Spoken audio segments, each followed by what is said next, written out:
안녕하세요. 제44강입니다.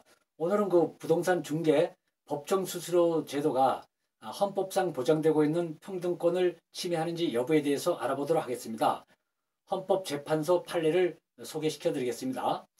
우리나라 이제 부동산 중개 수수료는 공인중개사의 업무 및 부동산 거래 신고에 관한 법률에 의해서 일정 금액이 정해져 있습니다. 예를 들면 매매의 경우 6억에서 9억 원은 0.5%, 뭐 9억 원 이상은 0.9% 이내에서 뭐 협의하도록 되어 있는데, 예를 들면 아파트 매매가가 10억이면 900만 원이 수수료가 됩니다. 이 범위 내에서 협의에 의해서 받도록 되어 있습니다. 그런데 이러한 이 수수료를 초과해서 받게 되면은 그 형사처벌 조항이 있습니다. 이 1년 이하의 징역이나 또는 1,000만 원 이하의 벌금에 처하도록 규정하고 있습니다. 그러니까 부동산 중개업자가 아파트 임대 계약을 체결하면서 법정 수수료를 초과한 중개 수수료를 받았습니다. 그러다 보니까 그 관련 법률 위반 혐의로 기소되어서 벌금형을 선고받게 되었습니다.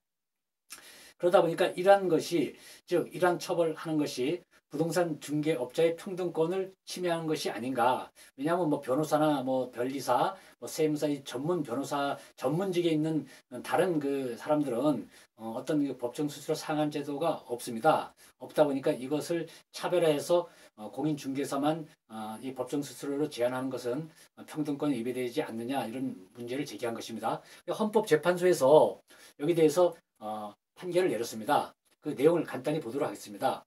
법정 수수료를 그렇게 제도로 두고 있는 목적은 공정한 부동산 거래 질서를 확립하고 국민의 재산권 보호라든지 국민 생활, 국민 경제 안정에 또 발전에 기여하는 데 주 목적이 있다고 하고 있습니다.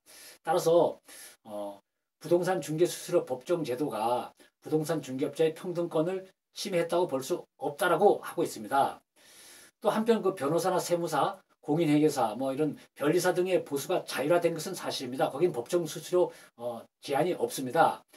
그러나 이런 그 전문직 변호사 등의 그 전문직이 처리하는 업무의 내용이라든지 처리 업무 성격 등이 있어서 이 공인중개사와는 판이하게 다르다라고 이렇게 보고 있습니다. 따라서 법정 수수료 제도의 실효성을 확보하기 위해서 그 초과해서 수수료를 초과해서 받게 되면은 어떤 형사 처벌을 한다고 해서 뭐 변호사 등에 비해서 차별적인 처벌을 가하는 것이 아니다, 이렇게 하고 있습니다. 헌법재판소 2000 헌마 642 결정입니다. 따라서 결론은 부동산 중개 법정 수수료 제도가 평등권을 침해했다고 볼 수 없다는 것입니다. 이상입니다. 감사합니다.